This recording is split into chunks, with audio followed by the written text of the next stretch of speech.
Film का title होगा एक था एमएलए। जैसे ये बात बाबा सिद्दीकी सुनते हैं वो घबरा जाते हैं और शासन प्रशासन से संपर्क साधते हैं। कहते हैं कि मेरी जान को खतरा है, दाऊद इब्राहिम कहीं मुझे मरवा ना दे। वक्त बीत जाता है, हालांकि उनको सुरक्षा मिल जाती है और वक्त बीत जाता है 11 साल का। एक दिन ऐसा आता है कि उनको गोली मारकर हत्या कर दी जाती है। अभी पुलिस हत्याकांड के खुलासे की कोशिश ही कर रही थी कि सोशल मीडिया पर एक पोस्ट बहुत तेजी के साथ वायरल होने लगती है।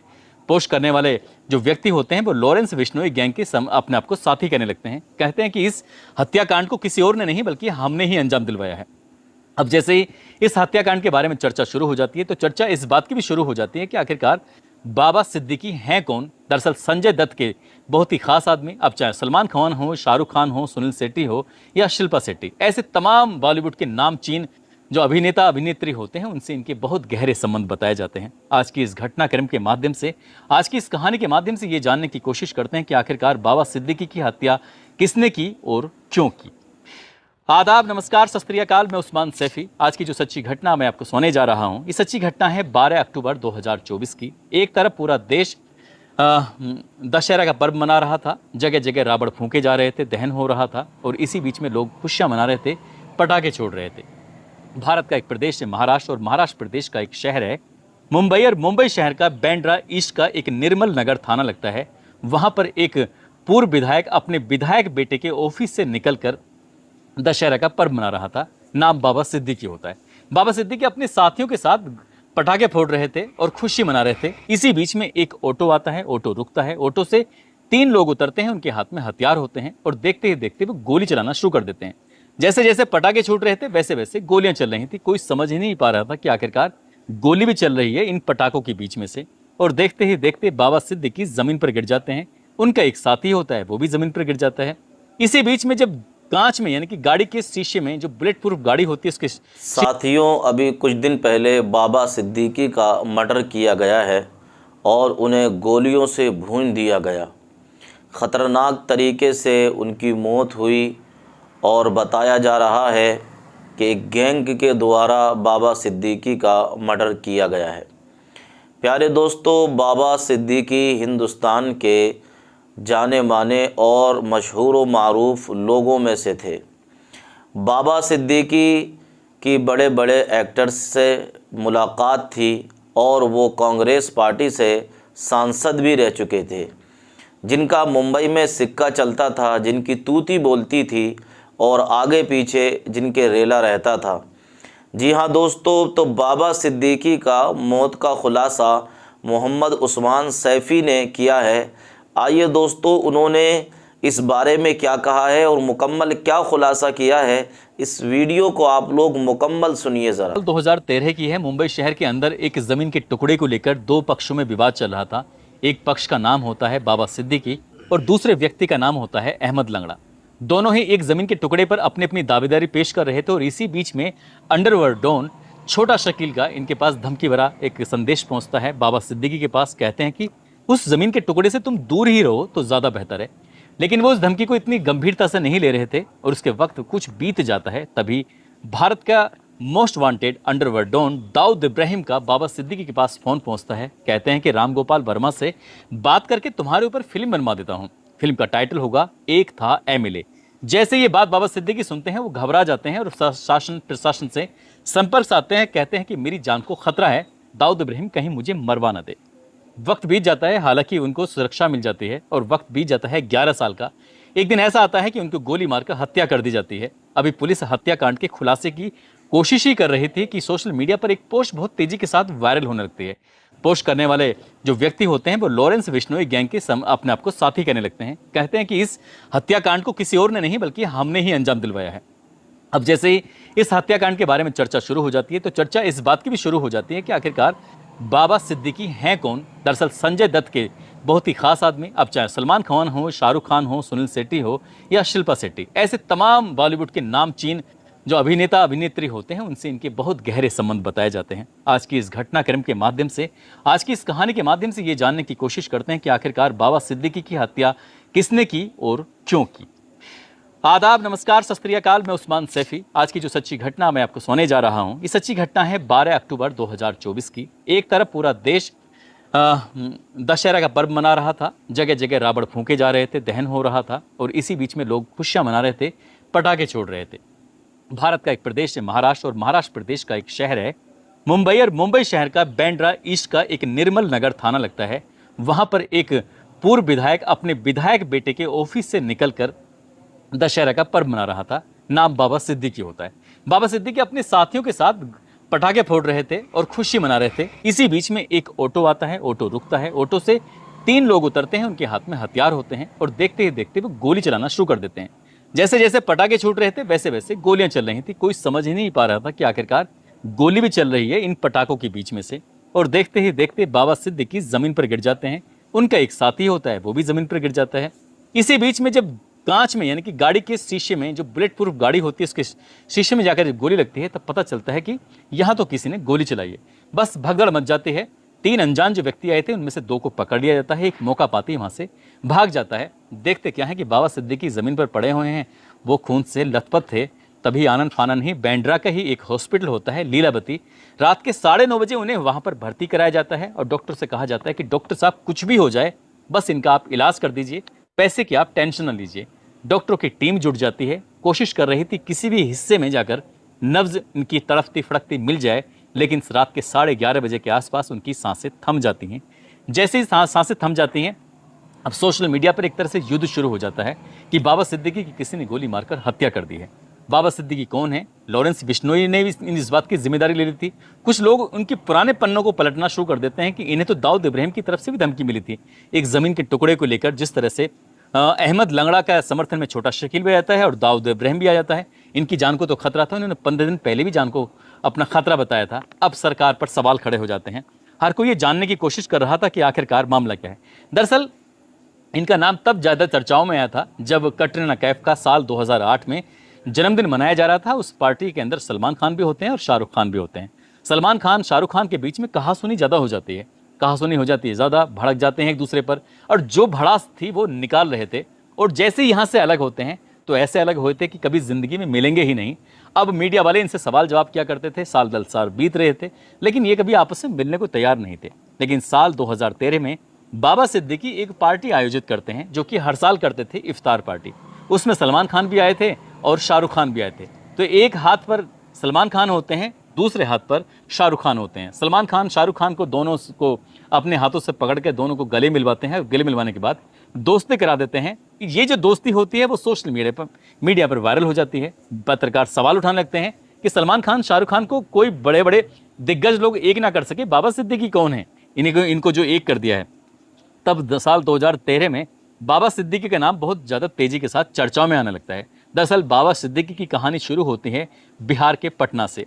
बिहार के पटना में वॉच मेकर एक व्यक्ति होता है जो घड़ियाँ बनाने का काम किया करता था। उनके घर में साल 1958 में एक लड़का पैदा होता है और उस लड़के का नाम रखा जाता है बाबा सिद्दीकी। बाबा सिद्दीकी अब यहाँ से अपने पिता के साथ मुंबई पहुँच जाते हैं। मुंबई जाने के बाद अपने पिता के साथ काम कर रहे थे, साथ में पढ़ाई भी कर रहे थे। ग्रेजुएशन तक पढ़ाई करने के बाद उन्होंने मन बनाया कि क्यों ना राजनीति में करियर आजमाया जाए। इसलिए वो कांग्रेस के बड़े बड़े नेताओं के साथ जुड़ना शुरू हो जाते हैं। इसी बीच में उन्हें साथ मिलता है सुनील दत्त का भी, क्योंकि बांद्रा में रहते थे। सुनील दत्त भी उनका वहाँ पर आसपास में कुछ रहना सहना था। इंडियन नेशनल कांग्रेस से 1977 में उसको ज्वाइन कर लेते हैं।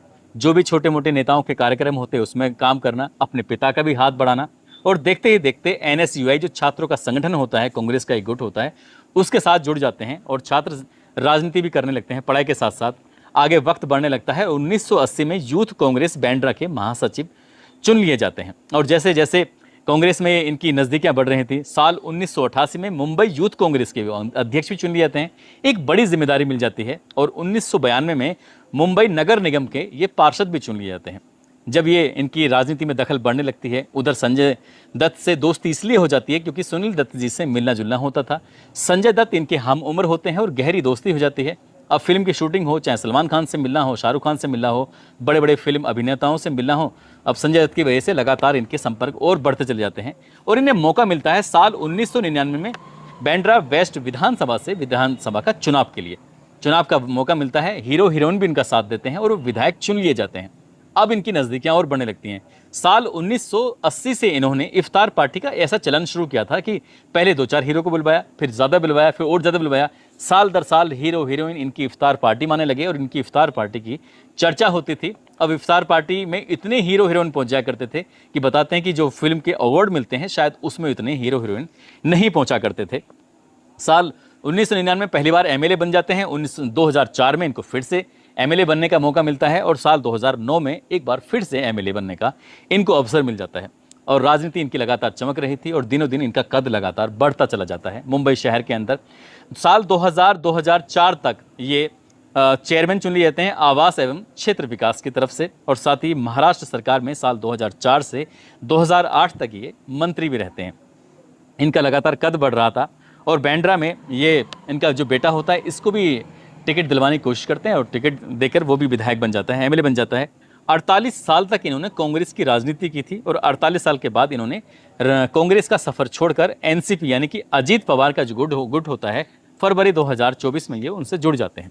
इनकी ज़िंदगी के पन्ने बहुत अच्छे से गुजर रहे थे, खुल रहे थे, सब कुछ ठीक ठाक चल रहा था, कोई दिक्कत नहीं, कोई परेशानी। बेटा एमएलए बन जाता है, बेटी डॉक्टर बन जाती है और हीरो हीरोइन से इनका ताल्लुकात बहुत अच्छे थे। पूरे देश में इनकी चर्चा भी शुरू होती थी, खासकर तब जब इफ्तार पार्टी होती थी। लेकिन 12 अक्टूबर 2024 की रात को जब पूरा देश दशहरा पर्व मना रहा था, रावण का पुतला दहन कर रहा था, इसी बीच में ये भी खुशी मना रहे थे और अपने बेटे के दफ्तर पहुंच जाते हैं निर्मल नगर, जो कि बांद्रा ईस्ट में होता है। वहाँ अपने बेटे के उस दफ्तर से निकलने के बाद बाहर जो मैदान होता है, खुला मैदान, वहाँ पर पटाखे छोड़ रहे थे। पटाखे छोड़ते छोड़ते इसी बीच में 3 लोग ऑटो से आते हैं और ऑटो से आने के बाद गोलियां चलाना शुरू कर देते हैं, जिसमें 3 गोली इनको मारी जाती हैं, 2 गोली इनके सीने पर मारी जाती हैं, 1 गोली इनके पेट में जाकर लगती है। साथ ही एक और साथी होता है, उसको भी गोली छूते हुए निकल जाती है और 1 गोली लगती है इनकी बुलेट प्रूफ कार को। और तब लोगों को समझ में आता है कि यहाँ तो गोली चल रही है। पटाखों की आवाज़ में गोली का शोर वो दब जाता है, लेकिन जब ब्लड बहने लगता है, खून बहने लगता है, तब उनके साथियों को समझ में आता है। उधर 2 लड़के पकड़े जाते हैं और बाबा सिद्दीकी को हॉस्पिटल ले जाते हैं। हॉस्पिटल वाले इनको मृत घोषित कर देते हैं। महाराष्ट्र सरकार हो या केंद्र सरकार हो, अब हर किसी पर दबाव बढ़ने लगता है कि मुंबई शहर में आखिरकार हो क्या रहा है। सलमान खान को जैसे ही खबर लगती है बिग बॉस की शूटिंग चल रही थी, शूटिंग छोड़ के सीधा हॉस्पिटल पहुंच जाते हैं। अब शिल्पा शेट्टी हो या फिर सोनाक्षी सिन्हा के हस्बैंड जो इकबाल हैं, वो भी पहुंच जाते हैं। इस तरह से हर कोई जानने की कोशिश में था, लेकिन उनको बचा नहीं पाते।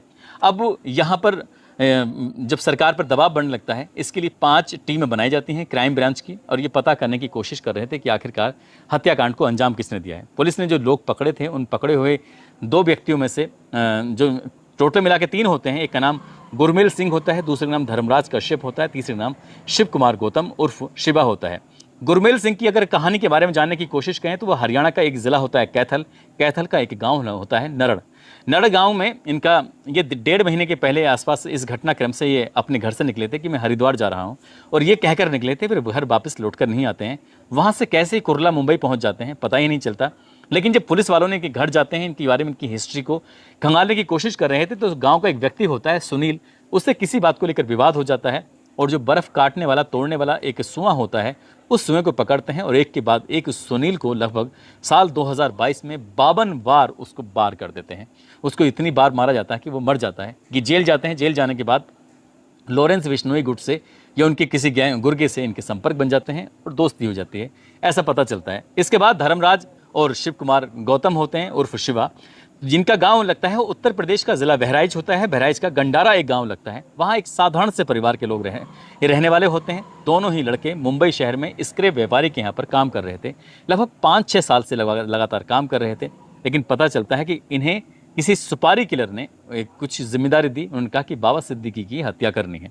इसके लिए महज 50,000 रुपये की रकम दी जाती है। हालांकि पुलिस अभी इस मामले की जांच पड़ताल कर रही है, लेकिन मीडिया रिपोर्ट कुछ ऐसे ही कहती है कि 50,000 रुपये की रकम दी जाती है और 50,000 रुपये लेकर ये लगभग 40 से ज़्यादा दिन ये कुर्ला में रहते हैं, जो कि मुंबई का ही एक इलाका है। वहाँ रह के बाबा सिद्दीकी कब आते हैं, कब जाते हैं, कहाँ रहते हैं, क्या करते हैं, क्या नहीं, एक छोटी से छोटी बात की उनकी जानकारी जुटाने में वो जुट जाते हैं। आखिरकार उन्हें मौका मिलता है, और ये मौका मिलता है 15 दिन पहले। ये बताया जाता है कि इन्हें धमकी दी जाती है, इन्हें एहसास होता है, ये सरकार से और प्रशासन से मांग करते हैं कि मुझे धमकी दी जा रही है। वायु श्रेणी की सुरक्षा भी दे दी जाती है। 11 पुलिस वाले उसमें शायद मिलते हैं वायु श्रेणी में। लेकिन जब इस घटनाक्रम को अंजाम दिया गया था 12 अक्टूबर 2024 की रात लगभग 8:30-9 बजे के आसपास, उस वक्त इनके साथ कोई पुलिस वाला नहीं था। क्यों नहीं था, इसके सवाल का जवाब भी क्राइम ब्रांच तलाशने की कोशिश कर रही है। जब इनकी गोली मार के हत्या कर दी जाती है, तो इससे पहले कि 5 टीम बनाकर मामले की जांच पड़ताल की जा रही थी। इसी बीच में सोशल मीडिया पर एक सुब्बू लैंकर महाराष्ट्र के नाम से एक सोशल मीडिया पर एक पोस्ट वायरल होने लगती है। उसने दावा किया कि वो लॉरेंस बिश्नोई गैंग का सदस्य है। दरअसल सलमान खान के बारे में लिखता है, वो कहता है कि सलमान खान, ये हम जंग नहीं चाहते थे, लेकिन तुम्हें जंग लड़ने की तुमने हमें मजबूर कर दिया है। सोशल मीडिया पर जब इनकी पोस्ट वायरल होने लगती है, इसमें टैग किया जाता है अनमोल बिश्नोई को, लॉरेंस बिश्नोई को, एक दो जगह और किया जाता है। अब पुलिस के होश फाख्ता हो जाते हैं। ठीक 28 घंटे के बाद इस हत्याकांड के लॉरेंस बिश्नोई गैंग ने जब इसकी जिम्मेदारी ली, हालांकि अभी इसकी कोई पुख्ता सबूत नहीं है, लेकिन जब सोशल मीडिया पर वायरल हो रहा है तो उसको लेकर मीडिया में चर्चा शुरू हो जाती है। इसमें साफ साफ कहा जाता है कि सलमान खान टारगेट है। टारगेट वो भी है जो सलमान खान के बहुत करीबी हैं, और सलमान खान के करीबी बाबा सिद्दीकी हैं। इसे इस बात से भी अंदाज़ा लगाया जा सकता है, जैसे ही गोलीकांड की खबर मिलती है, सलमान खान अपना शो छोड़कर बिग बॉस का और सीधे उनसे मिलने के लिए जो लीलावती हॉस्पिटल है वहाँ पर पहुँच जाते हैं। बाकी फिल्मी हस्ती हीरो हीरोइन भी होते हैं। अब इसमें सीधे सीधे धमकी दी जा रही है कि जितने भी सलमान खान के दोस्त हैं उनको भी इससे छोड़ा नहीं जाएगा। दरअसल सलमान खान से जो दुश्मनी है, जो चिकारा मारा गया था, बिश्नोई समाज उसकी बहुत ज़्यादा उसे पूजा करता है, उसे एक कैसे देवतुल्य के रूप में उसे देखते हैं, और उसकी जो ये हत्या कर देते हैं सलमान खान एक फिल्म की शूटिंग के दौरान, तब से इनकी दुश्मनी है। और इसी वजह से लॉरेंस बिश्नोई ने भी इस बात पर धमकी दी हुई है। कई बार उन पर हमले भी हुए थे। अभी अप्रैल 2024 में भी हमला होता है, और जो 3 लोग उन पर हमला करने के लिए आए थे, उनमें से एक व्यक्ति की मौत भी हो जाती है। जो मौत हो जाती है तो उस घटनाक्रम को भी इस वायरल पोस्ट में ये साफ साफ था कि जो हमारा साथी है उसकी जो मौत हुई है उसका ये रिवार्ड है, बदला है, यानी कि तुम हमारे साथियों को मारोगे तो हम तुम्हारे साथियों को मारेंगे। पुलिस पर अभी बहुत ज़्यादा दबाव है। पुलिस अभी कहने की स्थिति में नहीं है। पुलिस इस मामले की जांच पड़ताल कर रही है।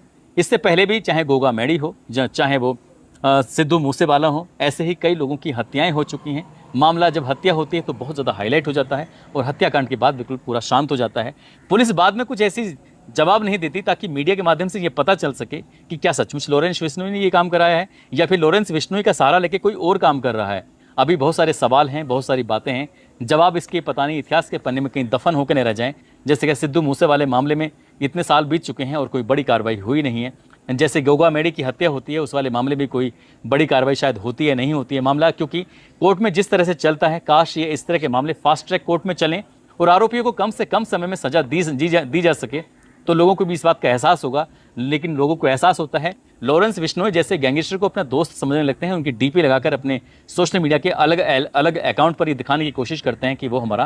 प्यारे साथियों, तो आप लोगों ने इस वीडियो को मुकम्मल सुन लिया होगा, और आपको इस वीडियो को सुनने के बाद ये अंदाज़ा लग गया होगा कि आखिरकार बाबा सिद्दीकी किस वजह से उनकी हत्या की गई और इसके पीछे किसका हाथ था और सारा मामला क्या रहा। आपने ये मोहम्मद उस्मान सैफ़ी की ज़बानी से सुन लिया होगा। अगर आप लोगों को मेरी इन्फॉर्मेशन, ये वीडियो अच्छी लगी हो तो प्यारे दोस्तों, इस वीडियो को लाइक करें, शेयर करें और कमेंट करें, और अपनी दुआओं से मुझे भी नवाजें। अस्सलामु अलैकुम वरहमतुल्लाहि ताला वबरकातुहू।